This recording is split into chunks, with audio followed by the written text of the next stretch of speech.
Hey guys, my name is Colt, and I'm just going to walk us through Deuteronomy 4. This is our first lesson in Deuteronomy, so we are finally out of the book of Numbers, I think.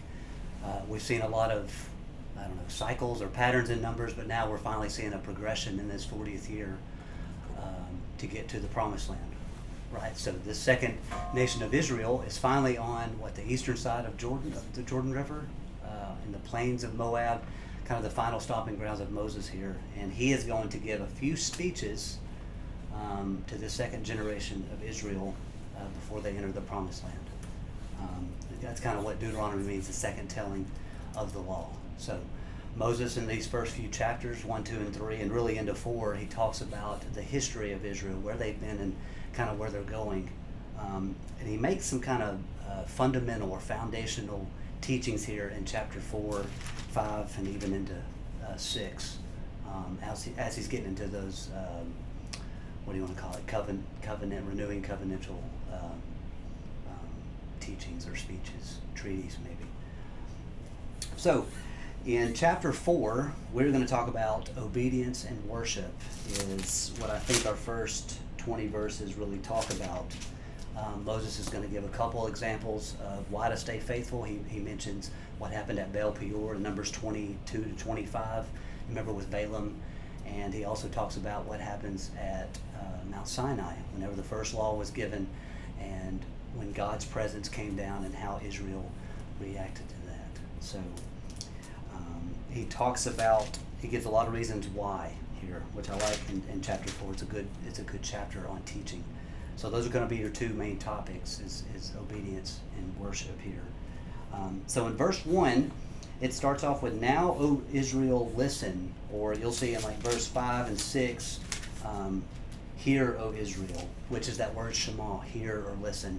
You'll read about what the Shema is and the ritual behind that in Deuteronomy 6, which is so often repeated. But that same word is used here, listen, which just tells you a lot of the importance behind it. So Moses here, he repeats statutes and judgments in I think 3 or 4 times in our lesson, and that's just another synonym for the law, right? You can read Psalms 119 about synonyms for the law, but Moses here is just telling them to listen and to perform. You'll see here, listen in verse 1, to perform, that you should do in verse 5, so that you will keep and do them in verse 6. Moses here is teaching, don't just be hearers of the word, but doers of the word, which is alluded to in James chapter 1.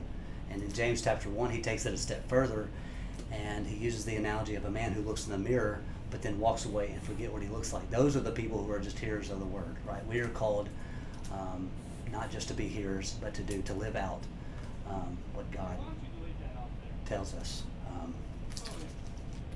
So he takes that a step further. He says, don't tamper with the word of God in verse 2, and then again gives that reason for those who lived faithful to God through what happened at Baal Peor, right? He says that in verse 4, but you who held fast to the Lord are still alive today. So Moses is telling Israel, as you go into the land, stay faithful to God and his law, right? To live, to possess, to do, right? He moves on again, not just to talk about obedience to God, but also your obedience to the word would be a symbol to the nations, a sight of the peoples around them, right? Your wisdom and your understanding in the sight of the people. Surely this great nation, this is a call for us, again, to live out our faith, and our life should be pointing to Christ, the hope that is in us, salt and light, right? That should point to the people around us, that there's something different about us, and that we're not living like the nations around us. Israel was called to be a kingdom of priests back in Exodus. Remember, Peter called us a holy nation, the elect, a holy nation set apart for the kingdom work of God. So this is, again, speaking to that obedience, a great reminder of why we should be obedient to God, not only to God to bring glory to him, but also to be salt and light and to share Christ with those around us. So I'll move down a little bit here. Verse 9 is probably my favorite verse in this whole section.